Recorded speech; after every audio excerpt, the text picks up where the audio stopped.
সকাল আনুমানিক 12টা সাড়ে 12টা হবে। আমাদের কাছে একটা ইনফরমেশন আছে যে রাঙ্গুটিয়া গৌতম বিশ্বাসের বাড়িতে অবৈধভাবে কন্ট্রাব্যান্ড আইটেম লুকিয়ে রেখেছে। এই খবর পেয়ে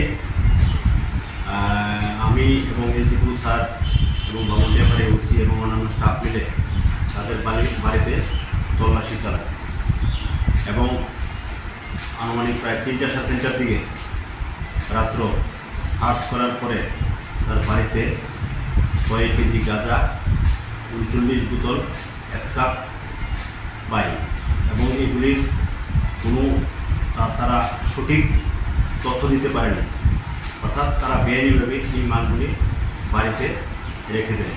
তখন আমরা আমাদের ফর্মালিটি মেনটেন করে এইগুলি স্পটে আমরা বাজেয়াপ্ত করি এবং এইগুলি বাজেয়াপ্ত করার পর আমরা গৌতম বিশ্বাসকে অ্যারেস্ট করি এবং আজকে কেস রেজিস্টার হয়েছে এবং তাদেরকে গৌতম বিশ্বাসকে কোর্টে পাঠিয়ে দেব। ধারাগুলি স্যার,